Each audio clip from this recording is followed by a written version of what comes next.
everybody. How are you? Yeah, we're just getting started with the stories. I have a different fight story for you. You know, all fights are not the same. They can be dangerous, but you don't necessarily see them in the same way. My husband and I entered the reception room at the Capitol Hilton. They were passing drinks before a benefit. I sucked in my breath as I looked over the people, but it wasn't the people or the drinks. It was the tables lining the walls of that room. They were covered with treasure.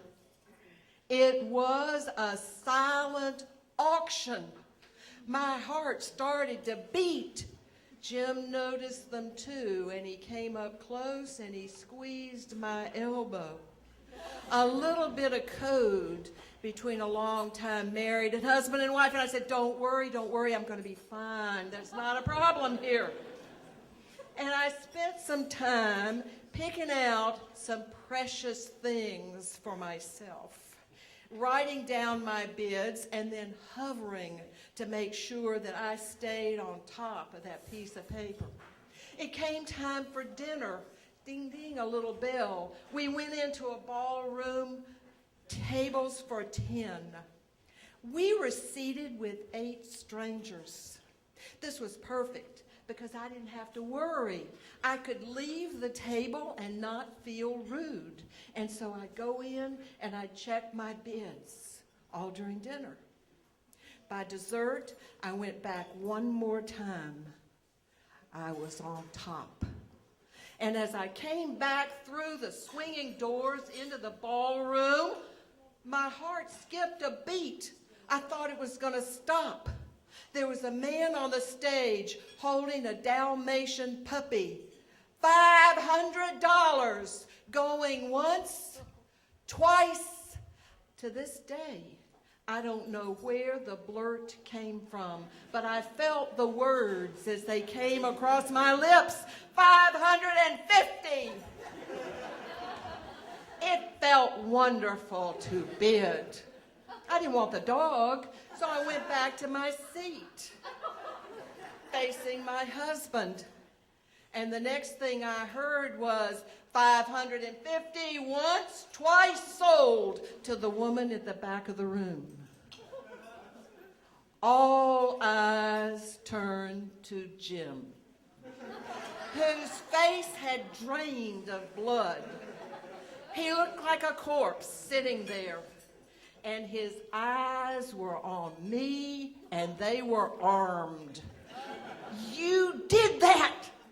We have a dog. I know. I don't know why I did it. I don't know why it happened.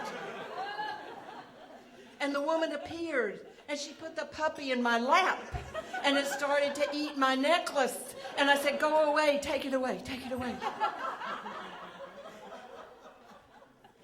That's the last I heard from him. Through the rest of the evening, on the drive home, when we got home, he took our little 10-pound Shih Tzu out for a walk in the rain.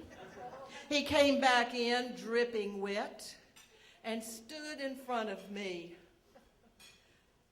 I will not take care of another one of your damn dogs. And he turned and he went upstairs. And I heard him mutter, I won't live here with another dog. Oh, I felt that trouble. I felt it. I know a fight.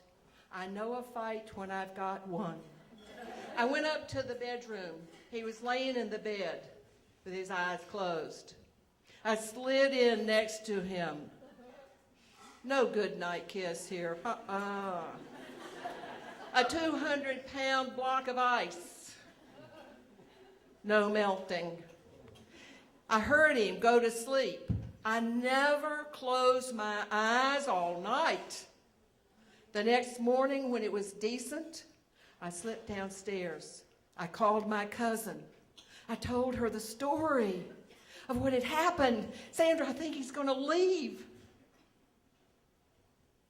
Walk away from the dog. I paid $550 for the dog. Walk away from the money. Can't. My last, best, final word. Walk away from it. She hung up. I sat in the chair, weighing my options. 48 years of marriage. $550. 48 years of marriage. $550. I was born to Depression parents. This was too big for me. I went upstairs. He was still in the bed. That was good. No suitcase. I looked at him. I said, there's a way out of this dog thing. We'll give it back to the Kidney Foundation. We'll give them the money. We don't have to get the dog. Not a word. Did you hear me? We don't have to get the dog.